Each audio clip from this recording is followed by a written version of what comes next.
بسم اللہ الرحمن الرحیم۔ ایک داستان پیش خدمت ہے۔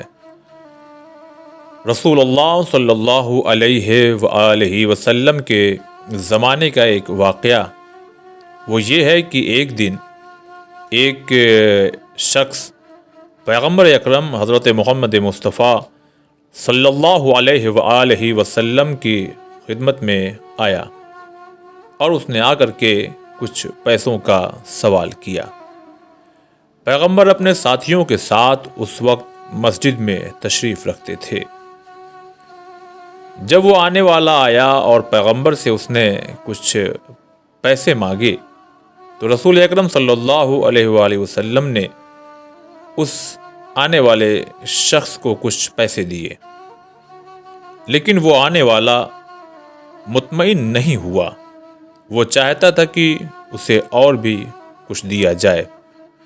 اس نے آپ کی شان میں جسارت کی اور برا بھلا کہنے لگا۔ اب ذرا آپ سوچئے کہ مسجد نبوی ہے، پیغمبر اکرم صلی اللہ علیہ وآلہ وسلم کو کوئی آ کر کے دور دراز سے ایک شخص برا بھلا کہہ رہا ہے۔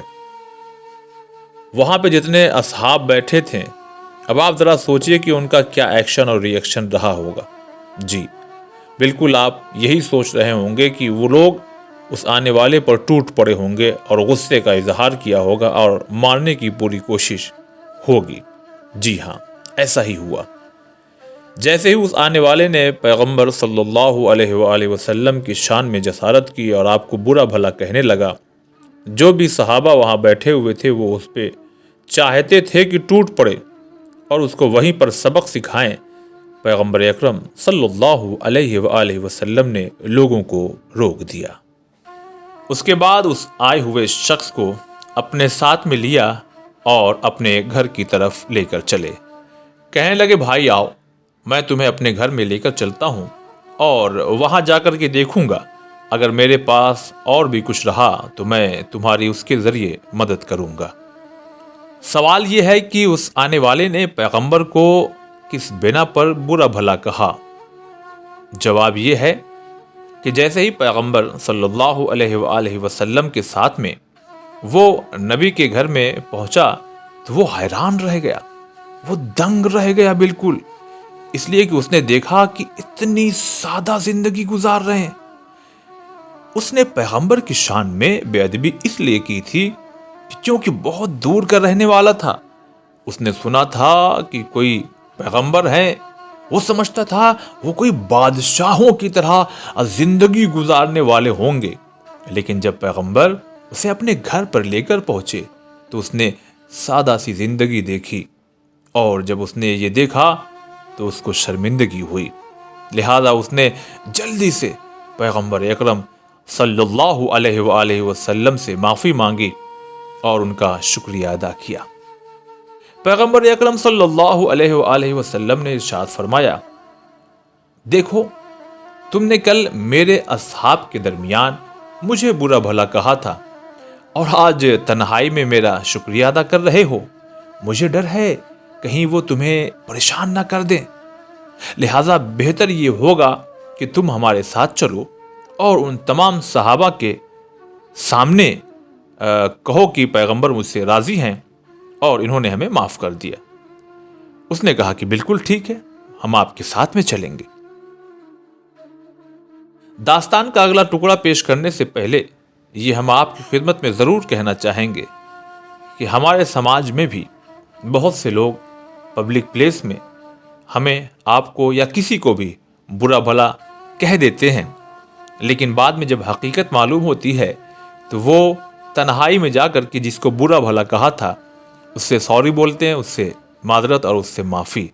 جبکہ اسی واقعے سے ہمیں یہ سبق بھی ملتا ہے کہ آپ نے چونکہ لوگوں کے سامنے ہمیں برا بھلا کہا تو بہتر یہ ہے کہ آپ لوگوں کے سامنے ہی جا کر کے میرے لیے یہ جملہ آپ کہیں کہ ارے وہ ہم سے غلطی ہو گئی تھی اور ہم کو ایسا وغیرہ نہیں کہنا چاہیے تھا۔ آپ سمجھ رہے ہوں گے۔ بہرحال اس داستان کا اگلا حصہ سنیے۔ پیغمبر اکرم صلی اللہ علیہ وآلہ وسلم اس شخص کو لے کر کے جب مسجد میں آئے تو صحابہ دیکھ رہے تھے بڑے غور سے کہ یہ وہی شخص پیغمبر کے ساتھ میں آ رہا ہے جس نے حضور کی شان میں بے ادبی کی تھی، وہ غصے کے عالم میں تھے۔ لیکن جب پیغمبر صلی اللہ علیہ وآلہ وسلم اصحاب کے درمیان پہنچے اور اصحاب کے درمیان فرمایا، یہ شخص ہم سے راضی ہو گیا ہے، اور پھر اس کی طرف اشارہ کر کے کہنے لگے، کیا میں سچ کہہ رہا ہوں؟ اس انسان نے جس نے آپ صلی اللہ علیہ وآلہ وسلم کی شان میں گستاخی کی تھی، اس نے تصدیق کی اور پھر اس مجمع کے سامنے آپ کا شکریہ ادا کیا۔ پیغمبر اکرم صلی اللہ علیہ وآلہ وسلم نے اصحاب کو خطاب کر کے فرمایا، میری اور اس شخص کی مثال اس آدمی جیسی ہے کہ جس کا اونٹ بھڑک کر بھاگ رہا تھا اور لوگ اونٹ والے کی مدد کے لیے اونٹ کے پیچھے بھاگ رہے تھے اور چلا رہے تھے، پکڑ لو پکڑ لو، ادھر سے پکڑو ادھر سے پکڑو، یہ کرو، ادھر سے گھیرو ادھر سے گھیرو۔ لیکن اس شور اور غل کی وجہ سے وہ اور زیادہ تیز بھاگتا تھا، اس لیے اونٹ والے نے یعنی اونٹ کے مالک نے لوگوں سے کہا، آپ لوگ میری مدد نہ کریں، اسے پکڑنے کے لیے میں خود ہی کوئی ترکیب نکالتا ہوں، آپ آپ لوگ رک جائیں۔ پھر اس شخص نے تھوڑی سی گھاس اٹھائی اور بغیر کسی شور اور غل کے وہ گھاس اس اونٹ کے سامنے رکھ دی۔ جب اونٹ گھاس کھانے میں مشغول ہو گیا تو بڑی آسانی سے اس نے اونٹ کی مہار پکڑی اور اپنی راہ پر چل پڑا۔ اگر میں نے تم کو کل منع نہ کیا ہوتا تو یہ شخص تمہارے ہاتھوں بڑی بری طرح مار کھاتا، لیکن میں نے بڑی نرمی سے اسے رام کر لیا ہے۔ تو اس چھوٹی سی داستان سے ہمیں یہ سبق ملتا ہے کہ ہمارے بھی سماج میں، ہماری خاندان میں، ہمارے فیملی میٹرز میں اکثر ایسا ہوتا ہے کہ بات شوہر اور زوجہ کے بیچ کی ہوتی ہے، بات باپ اور بیٹے کے بیچ کی ہوتی ہے، باپ دو بھائیوں کے بیچ کی ہوتی ہے، مگر جب چاروں طرف سے شور ہونے لگتا ہے، یہ بھی بول رہے ہیں وہ بھی بول رہے ہیں، ان کا بھی منہ کھلا جا رہا ہے، وہ بھی کچھ نہ کچھ بولے چلے جا رہے ہیں، پڑوسی بھی دخل دے رہا ہے، فلاں دور کے رشتہ دار ہیں وہ بھی دخل دے رہے ہیں، تو اس سے کیا ہوگا؟ اس اونٹ کی مانند ہوگا کہ اونٹ بھڑکتا رہے گا اور بھاگتا رہے گا، وہ کبھی رام نہیں ہوگا، کبھی وہ ہاتھ نہیں آئے گا۔ جس کا میٹر ہے اس کے حوالے کر دیے جائے، بیوی اور شوہر کا ہے تو بہتر ہے کہ ان کے حوالے کر دیے جائے۔ آپ کا معاملہ آپ اپنا سلجھائیے، باپ اور بیٹے کا معاملہ آپ اپنا سلجھائیے۔ ہاں، اگر معاملہ زیادہ خراب ہو رہا ہے تو واقعی کوئی سچی نیت کے ساتھ، ملانے کی نیت کے ساتھ کوئی بزرگ خاندان کا آگے بڑھے، وہ بات الگ ہے، لیکن زیادہ تر ایسا ہوتا ہے جو اس واقعے میں ہوا کہ اونٹ کیوں بھڑک رہا تھا؟ اس لیے کہ سب چلا رہے تھے، سب اپنی رائے دے رہے تھے، سب اپنا مشورہ۔ تو یہی سماج میں ہوتا ہے، لوگ اتنا چلاتے ہیں، لوگ بھڑکاتے ہیں، لوگ ورگلاتے ہیں کہ رشتہ بننا بھی ہوتا ہے تو ٹوٹ جاتا ہے۔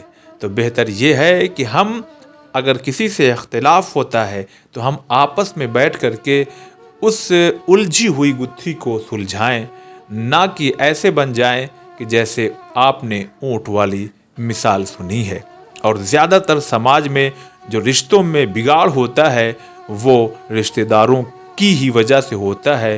وہ اسی طرح چلاتے ہیں جیسے اس اونٹ کے پیچھے لوگ بھاگ رہے تھے کہ یہ کر لو اور وہ کر لو اور ادھر سے گھیرو اور ادھر سے گھیرو، لیکن جب اس کے مالک نے ایک مٹھی گھاس اٹھائی اور اس کے سامنے گیا اور ایک سلیقے سے اس اونٹ کو اپنے اختیار میں کر لیا۔ اب سماج میں ہمیں ضرورت ہے کہ ہم بہت زیادہ شور غل نہ کریں اپنے مسئلوں کو لے کر کے، بلکہ آپس میں بیٹھ کر کے برداشت کر کے کچھ دن گزار کر کے دھیرے دھیرے معاملہ سلجھ جاتا ہے۔ امید کرتا ہوں یہ داستان آپ کو بہت پسند آئی ہوگی، اور گزارش ہے کہ آپ ہمارے چینل کو ضرور سبسکرائب کیجئے تاکہ اگلی داستان اور اگلی چیزیں بھی آپ تک پہنچ سکے۔ السلام علیکم ورحمۃ اللہ۔